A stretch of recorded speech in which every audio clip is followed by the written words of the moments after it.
Welcome to God is Open. I am your host, Christopher Fisher. Today on God is Open, we're going to be giving an overview of Neoplatonism. Neoplatonism. Around the 4th century BC, there was an individual named as Plato. We should all be familiar with him. He founded the school of Platonism.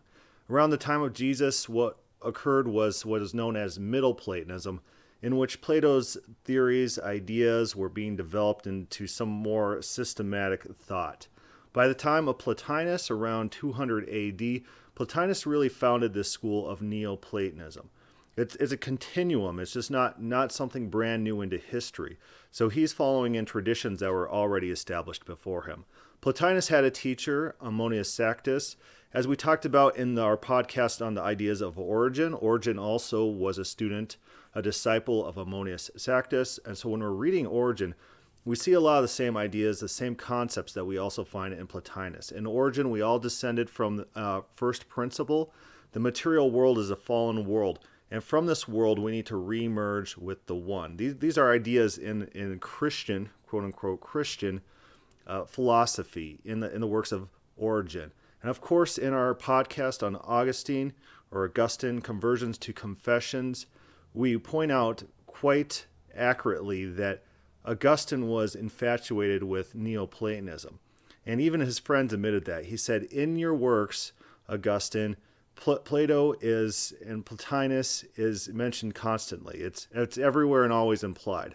And anyone who's familiar with the material, anyone who's familiar with Plotinus, familiar with Augustine, familiar with Augustine's life, they understand this and they accept this. The only people that deny it are evangelicals who want to just pretend that early Christianity wasn't heavily influenced by Neoplatonistic ideas. And that's false. They're ahistorical. And it's funny to see their dodge moves. They just don't understand the material. They don't know what they're talking about. They don't understand Plotinus, and they don't understand Augustine in the works that Augustine writes. But let's start out covering some literature. If you want further information on Plotinus and Neoplatonism, of course, we got this Plotinus book pulled up. I got multiple copies. Maybe I stole one of my dad's copies. I don't know. Pierre Haddad has this Plotinus, or Simplicity of Vision, which talks about the Platonic ascent in very technical terms. If you want some sort of hippie modern-day Platonism, there's this Return to the One. Plotinus's Guide to God Realization talks about the Platonic ascension. And of course, there's a little book called Plotinus and an Introduction to the Enneads. And the Enneads were the books or the lectures given by Plotinus, which were compiled by his student Porphyry. And we've talked about Porphyry in the past too. He was a famous anti-Christian during early Christianity. But get this Lloyd P. Gerson book. That's probably going to be the best book on Plotinus, who he was, and his school of thought. Probably the most easy to understand and thorough. Jumping over to the Amazon store, you can find the book Neoplatonism for free. It's a very simple, quick overview of the ideas found in Neoplatonism. I highly suggest reading it. It's a free book, so why not? The Enneads also can be found for pretty cheap. You can find them free online if you want just an HTML type copy. But the Enneads on Kindle, that's what we're going to be using today to cover just the basic premises of Neoplatonism. We'll start with the Neoplatonic world, how the world is structured. There's 3 different levels of existence. There's the one, and the one in Platonism is this eternal first cause principle, this intellectual being. Equate that with the Calvinist notion of God, where God is a purely simple being without change, unknowable, eternal, with no composition. And this is true if you understand basic Calvinist metaphysics. It's the same idea, the same concept of God. So when Plotinus uses these words like the one, or it's sometimes the first principle, he sometimes refers to the one in different terminology. You have to be very careful when reading Plotinus so you know exactly what he's talking about. If he's talking about this first principle or an outflowing of that first principle, a creative principle that's spawned by this first principle. And it gets very complex very quickly. But let's read this. The one is all things, and no one of them. The source of all things is not all things. All things are its possession, running back, so to speak, to it, or more correctly, not yet so they will be. But a universe from unbroken unity in which there appears no diversity, not even duality, If you're following what he's saying here, there's this first principle, this uncompounded, simple being that's the source of everything, which is unbroken unity. And so the universe has to somehow spawn or get created from this simple unity being. He says it is precisely because that there is nothing within the one that all things are from it. In order that being might be brought about, the source must be no being but being's generator. Think the uncaused cause. In Christian apologetics, they say, oh, there must be this first primal cause, and every cause or every effect must have a cause, and you must go back and back to this first cause. Because that's Platonist metaphysics, and we see that here. So everything that has being must be generated by some sort of thing that has no being, this perfectly simple unity. And Plotinus writes, in what is to be thought of as a primal act of generation, seeking nothing, possessing nothing.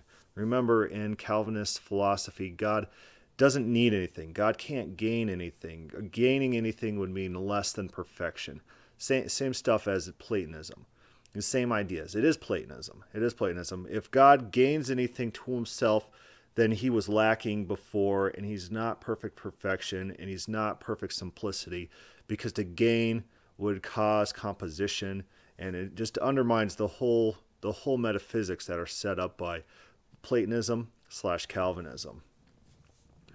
Seeking nothing, possessing nothing, lacking nothing, the one is perfect, and in our metaphor has overflowed, and its exuberance has produced this product has turned again to its begetter, and been filled and has become its contemplator, so as an intellectual principle. So this intellectual principle, the realm of the intellect, is spawned from the one. And it's spawned in this manner where the one almost reflects on itself. It's not a real reflection because the one doesn't have composition in order to reflect on itself. It's kind of a mirror image that spawns everything that exists. And remember, in Calvinism, God creates in one eternal simple act. God knows everything in one eternal simple act, because God can't be compounded in normal Calvinist metaphysics. It's the same stuff. Remember, it's who said that Christianity is Platonism for the people. That station towards the one, the fact that something exists in presence of the one, establishes being. That vision directed upon the one establishes the intellectual principle. Standing towards the one to the end of vision, it is simultaneously intellectual principle and being. And attaining resemblance in virtue of this vision, it repeats the act of the one in pouring forth a vast power. So I understand there's a lot of words going on, but just imagine God, the one, being a purely simple point on a blank screen. God is simple, he has no composition, is the source of everything. You could draw a circle around that dot. So you got a dot with a circle around it. The circle is everything that outpours from the one. It creates a new realm of existence. This is the form, this first circle that emanates from the one is called the intellectual principle, the realm of the intellect. And this is a lesser copy of the one. It resembles the one in certain ways, but it has composition. It has being. It has some sort of form and some sort of complexity to it. And from that intellectual principle spawns the realm of the soul. The second outflow is a form or idea represent the divine intellect, as divine intellect represents its own prior, the one. So each different succession of worlds mirrors the first. There's some connection from one outpouring to a next. And this is an important concept in Neoplatonism because the idea of Neoplatonism as a return to the one is retracing the steps of descension of manifestations of the world and following those back up, following an ascent in order to reach the one. That's the goal of the good Neoplatonists. The active power sprung from essence, from the intellectual principle being considered as being, is soul. So soul is the third realm. And soul, think of soul as the realm of the material world. Everything that's around us that has form, which has matter, which has atoms, which has change and decay. The intellectual world has less change. It's almost like an immutable realm of spirit, that it's not as quite as perfect as the realm of the one, but has less change. It's the realm of ideal forms, if you're familiar with Plato's writings. And the intellectual realm, it reflects on itself and creates the realm of the soul, the material world as we know it and we see around ourselves, and that's the realm that changes. Soul arises as the idea and act of motionless intellectual principle, which itself sprang from its own motionless prior. But the soul's operation is not similarly motionless. Its image is generated from its movement. It takes the fullness by looking to its source, but it generates its image by adopting another, a downward movement. This image of soul is sense and nature and vegetal principle. So there's a difference. Every time that there's this further emanation, this further moving away from the one, you introduce more change, more complexity, more chaos. And the Gnostics during the time of Jesus, during the time of Paul, introduced all these aeons or these generations in which the purely actual good God had to be separated from the material change. And so you had all sorts of declensions or all sorts of dissensions, all sorts of layers between God and the material world.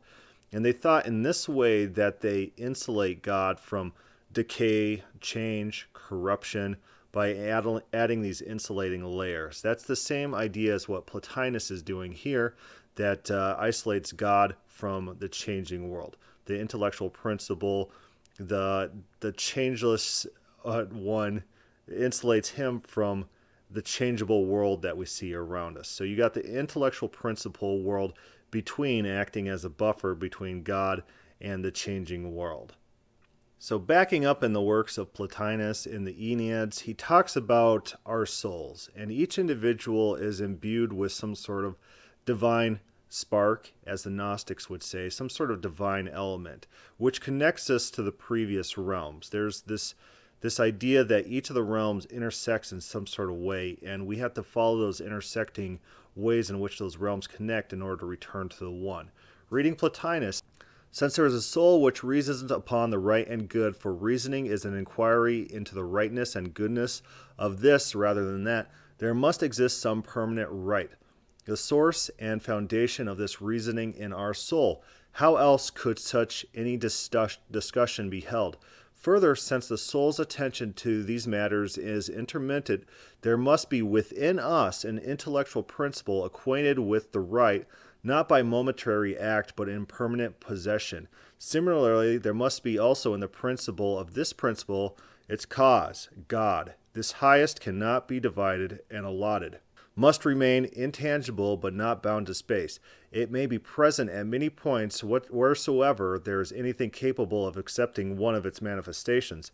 Thus, a center is an independent unity. Everything within the circle has its term at the center, and to this center the radii bring each their own. Within our natures is such a center by which we can grasp and are linked and held, and those of us are firmly in the supreme whose collective tendency is there. We have some sort of connection to this divine world, the intellectual principle world, which in itself has a connection to the one. The layers connect. And how do we, in Plotinus, how do we ascend back to the one? He talks about this as well, that it's this introspective meditation. It's throwing out the material world, throwing out the change. And Plotinus in his life, he lived a very austere life. A lot of Christian monetists did this during early Christianity, where they disdained everything physical. They disclaimed worldly goods, worldly lusts, and tried to live a very reclusive life, living on top of maybe a pillar and depriving themselves of food, depriving themselves of sex, any pleasures of the physical world, because the physical world was that dissension from the divine principle. You had to do everything in your power to make yourself right, to ascend to that higher state. Plotinus writes this: nonetheless, every being of the order of soul is in continuous activity as long as life holds, continually executing to itself its characteristic act. Knowledge of the act depends upon transmission and perception. If there is to be perception of what is thus present, we must turn the perceptive faculty inwards and hold it to attention there, hoping to hear a desired voice. We let all others pass and are alert for the coming of the last of the most welcome of sounds. So here we must let the hearings of sense go by, save for sheer necessity, and keep the soul's perception bright and quick to the sounds from above. So you disdain the physical, you disdain your senses, your touch, taste, hear, smell. You get rid of all of that and introspectively meditate on the one. And in that way, you could attempt to return to the one. Augustine, in his writings, talks about his own personal ascents to the one. He had one potential one and then one actual ascent that's recorded in Confessions. But also, he would go to his peasants that he would be teaching in rural Africa, and he would try to teach rural peasants to meditate and introspectively ascend to the one. So this was deeply embedded in the way Augustine saw religion, saw spirituality. It was pretty common among the elites. Of course, all the common people during that time, they rejected all these notions. They had a more superficial view of the Bible, and they had a superficial view of religion. This is where the elites went. The elites went to Platonism, whereas the masses, they turned to more literal readings of either the Bible or of Homer. And the Neoplatonists were famous for reinterpreting Plato, reinterpreting Homer, reinterpreting all these ancient works to better fit their theology. And they did that. Like Homer was teaching Neoplatonism? I don't think so. But that's what they believed, and that's what they taught. Homer was talking in a spiritual sense every time he talked about the different gods and their doings. And in that way, they could square the Greek Bible, quote-unquote the Greek Bible, the Iliad and the Odyssey, with their Neoplatonism. I'm building this spreadsheet, and the spreadsheet talks about the Platonistic idea of the one. And I'm going to be comparing it to Platonist metaphysics. There's a lot of systematic theologies I own by Calvinists, and they talk about the same ideas in God. But right now, I got it filled out with various Platonistic ideas on different aspects of the one, and we'll talk about their concept of God, who the ultimate cause was. They believe, first of all, this one, this actually simple, pure actuality concept was purely simple because, of course, complexity leads to change. Complexity leads to something not being perfect. Complexity leads to something not being pure actuality. And so let's read Plotinus here. Standing before all things, there must exist a simplex, differing from all its sequel, self-gathering, not interblended with the forms that rise from it, and yet able in some mode of its own to be present to those others. It must be authentically a unity, not merely something elaborated into a unity, and so in reality no more than a unity's counterfeit. It will debar all telling and knowing except that it may be described as transcending being. For if there were nothing outside at all, alliance and compromise, nothing authentically one, there would be no source. Untouched by multiplicity, it will be wholly self-sufficing, an absolute first, whereas any not first demands its earlier, and any not simplex needs its simplicities within itself as the very foundations of its composite existence. And so the intellectual principle, the source of the intellectual principle, the one, the eternal first cause, it had to be entirely simple and indescribable. Notice those concepts that it's ineffable. You can't actually make concrete proclamations about this one thing, this cause of all existence. It precedes all existence and gives rise to it. So much so that Plotinus was aloof. He didn't want to call this the one. He didn't want to call it the first principle. He thought it transcended the first principle because you can't call it the first because that would give some sort of numbering to it, and it has to transcend that. And so the first principle was actually this creating element that descended from the one in Platonistic thought. So on pure actuality, he writes this: we must go higher if it were only for the reason that the maker of all must have a self-sufficing existence outside of all things. since all the rest is patently indignant. And everything that has participated in the one, and as drawing on unity, is itself not unity. What then is this in which each particular entity participates, the author of being to a universe and to each item of the total? Since it is the author of all that exists, and since the multiplicity in each thing is converted into a self-sufficing existence by the presence of the one, so that even the particular itself becomes self-sufficing, then clearly this principle, author at once of being and of self-sufficingness, is itself not a being, but is above being and above even self-sufficing. So this one isn't acting on itself. This one doesn't have any motion or movement. It's above being. It's this idea of pure actuality that you hear in Calvinism that they ascribe to God. God must be pure actuality with no potency. God can't have any change in himself, but he's a pure act being. And it's the same idea in Platonism. It is Platonism. And they get the ideas from Platonism. Ineffability, we already talked about before. Ineffability means you can't describe it. You can't use human words to assign concepts to the idea of the one.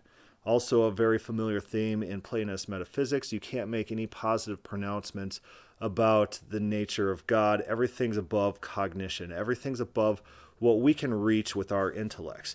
Plotinus writes this: "Thus the one is in truth beyond all." Statement: any affirmation is of a thing, but the all-transcending, resting above even the most august divine mind, possesses alone of all true being, and is not a thing among things. We can give it no name because that would imply predication. Remember, God is above predicates in Calvinism, but we can but try to indicate in our own feeble way something concerning it. When our perplexity we object, then it is without self-perception, without self-consciousness, ignorant of itself. Must we remember that we have been considering it only in its opposite. So he's talking about negative theology. You can't be describing God in terms of positive being, in terms that give some sort of cognition to the idea of God. We can only understand God through negatives, through taking away. God is omnipotent, God's omniscient, God is all-powerful, God is outside of time, God is not subject to anything, God's infinite. All these terms of negative abstraction that doesn't assign anything positive to God, anything concrete to God. This is the only way that we could describe the one, because it's not assigning any predicates to God. That's Plotinus's idea, also carried over in Calvinist systematic theologies. So as such, God's knowledge doesn't flow from outside sources. This is why on the Calvinist, Arminian, Open Theism page, I posted that anyone who believes that God looks into the future and sees the future and that's how he knows the future, they're actually an open theist, because they believe that God receives knowledge from outside himself. God is not this perfectly simple being that's perfect in all his essence. He's receiving outside knowledge. He's receiving something from outside himself. He's creating composition to himself if he's receiving outside knowledge. So all God's knowledge in Platonism and also in Calvinism has to be this simple eternal act. And Plotinus is very careful not to ascribe any sort of cognition to God. God can't think about himself, because thinking about yourself creates duality. It creates a thought about a thing. And so all God's knowledge has to be the purely simple type, in which its knowledge is indistinguishable from who he is. And you'll see this in Calvinistic systematic theologies, that all God's knowledge is of himself in one pure, actual act of knowledge. It's not this knowledge that comes from outside sources. And this is the same idea in Platonism. God can't receive things from outside himself, which would mean he's not perfect, which would give him change, which would make him not simplex, which make him not the first principle of all things that exist, the originating cause of all things that exist. And we can read this in Plotinus. He says this: as regards providence, fate, that is sufficiently saved by the fact that there is this source from which all proceeds. The dependent he cannot know when he has no knowledge of himself, but keeps that august repose. Plato, dealing with the essential being, allows it. Intellection, but not this august repose. Intellection then belongs to essential being. this august repose to the principle in which there is no intellection. Repose, of course, is used here for want of a fitter word. We are to understand that the most august, the truly so, is that which transcends the movement of intellection. God can't have thoughts. God can't have ideas. God can't have moving intellect, moving knowledge. It all has to be one pure, simple, eternal act, because any type of movement of knowledge would create complexity in who God is. Plotinus does actually talk about some concepts of omniscience that are more familiar to Christian readers, and he talks about Zeus. And when he talks about Zeus, he's not talking about the Greek god named Zeus. He's talking about this demiurge, some sort of emanation from the one which created the material world. And he writes this: the answer is that he will know all to be one thing existing in virtue of one life forever. It is in this sense that the all is unlimited, and thus Zeus's knowledge of it will not be as something seen from outside, but as something embraced in true knowledge. For this unlimited thing is an eternal indweller within himself, or to be more accurate, eternally follows upon him, and is seen by an indwelling knowledge. Zeus knows his own unlimited life, and in that knowledge knows the activity that flows from him to the cosmos, but he knows it in its unity and not in its process. So Zeus is this principle which flows from the one, which in turn creates the universe. You could equate it to some sort of creating factor, or some sort of creating principle or creating force emanating from the one. And so this force, what Plotinus calls Zeus or the demiurge, has this omniscience that's not in process and it's in unity.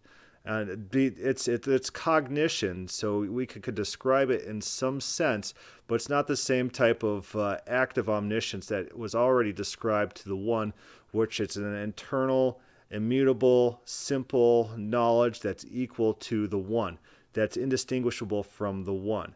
And you'll see both type of language in Calvinist metaphysics, trying to describe both types of knowledge the same way. They're kind of separate knowledges in the works of Plotinus. Plotinus talks about how God can't receive anything onto himself. He has to be eternally self-contained and separate, transcendent from the world as we know it. And Plotinus writes this: hence its eternity, its identity is utter irreceptivity and intermutability. If it took in it anything, it must be taking in something outside of itself. That is to say, existence would at last include non-existence, but it must be authentic existence all through. It must therefore present itself equipped from its own stores with all that makes up existence, so that all stands together and all is one thing. The existent real being must have thus much of determination. If it had not, then it could not be the source of the intellectual principle and of life, which would be importations onto it originating in the sphere of non-being, and real being would be lifeless and mindless. But mindlessness and lifelessness are the characteristics of non-being and must belong to the lower order, to the outer borders of the existent. For the intellectual and the life rise from the beyond existence, the indefinable supreme, although itself has no need of them, and are conveyed from it into authentic existence. God can't receive anything from outside himself. He has to be this immutable, simple principle that spawns everything that exists. If he got anything from other things, then he wouldn't be the source of all existence. The last thing we're going to cover real quick is Lloyd Garrison's overview of the divine idea of omniscience and of fate. Because in Plotinus, the one wills all things, but the one doesn't control all things. Equate this to the Calvinist idea that God decrees all things to happen, yet does not decree evil in the sense, but merely permissively allows it. Augustine himself is famous for writing that evil is the negation of the good. And it's not like a created thing, it's the absence of the good. And it's definitely a Platonic concept rooted in Platonic ideas. So reading this, the operation of divine providence, this is Lloyd Garrison, is held by Plotinus to be reconcilable with freedom and hence with evil and indistinguishable from fate. The former question will occupy us in due course. Regarding fate, Plotinus seems to identify it with necessity, particularly as this is understood by Plato and Timaeus. Necessity has general technical meaning for both Plato and Plotinus, referring to whatever happens outside the control of the nous, or intellect. Whatever it is that does so operate has in it some sense of nature, according to which what it does and what can happen to it are necessary. How within the creationist metaphysical framework produced by Plotinus there can be such things is a very difficult question. So talking about omniscience, if the one is provident, must it be omniscient? The appropriate Plotinian reply seems to be to say that it is in a way omniscient. The literal locus of omniscience is the intellect. We talked about that Zeus, that demiurge, which talks more about a cognitive idea of omniscience. The one has that eternal, simple, actual knowledge of itself, identical to itself in the Platonistic metaphysics, in the Calvinist metaphysics. But the demiurge, the emanation from the one, that has a more recognizable form of omniscience that the normal Christians are used to. What the one must know in a manner of speaking, however, is that it is the goal of everything that exists, and that everything that could exist does exist, for it knows itself as an activity that is boundless. That everything happens as the one wills, it follows from the one's infinite power. But does this entail that everything happens because the one willed it to be so? The one certainly does not will the daring of the souls which initiates their downward descent. Remember, in the intellectual principles, there's this descent, this daring, where the souls kind of rebel, also found in the works of Origen, and then create the soul principle. The soul world, the material world, is this dissension from the intellectual principle, and that's what he's describing here. The souls daring on themselves, turn inwards, and create this lower order world, which we need to escape by introspectively meditating on the one. The one certainly does not will the daring of the souls which initiates their downward descent, nor does it will the evil that exists in the world, since its will is by definition orientated exclusively to the good with which it is identified. Yet, if the one has infinite power and is omnibenevolent, then how can anything happen counter to its will? I think that there's little doubt that on the basis of what has already been said about the one's creative activity in nature, its providence, omniscience, and power must be qualified, since the one creates instrumentally limitations or defects in what is created. It can always be ascribed to instruments rather than the one. That everything happens as the one wills it then means that there exist things both eternally and in time which are what they are owing not to the one but to the intellect. That the things that exist owing to the activity of the one operate according to their natures is owing to the intellect, not the one. If what results from the instrumentality of the intellect is owing to what the intellect is in itself, then the one's knowledge of and power over is veiled, and the one cannot know how the outflow of goodness in it will turn out. It can only know in a way that whatever does exist is good insofar as it exists. As for the one's knowledge of and responsibility for the existence of evil, this of course depends on how evil is construed. One observation can be made here in anticipation of discussion in Chapter 9. Since evil is privation, remember evil is a negation of the good in Platonism and in Calvinism, the one cannot produce evil itself. The one's product is just the existence of everything else, whereas a privation is the relation of one thing to another. God created everything that's good, and to the extent that the world is fallen, that's what's created evil. That's not a creation of God in Calvinism or in Platonism. It's a privation of the good. It's not a creation, but an absence of the ideas, the identity, the creation of the one. So, so let's recap Neoplatonism real quickly, so that you might be thinking this is a very, very complicated podcast with a lot of very complex ideas. Platonism is the idea, Neoplatonism is the idea that there's three levels of existence. There's, of course, the one, the God principle that's eternally immutable, unchanging, abstract.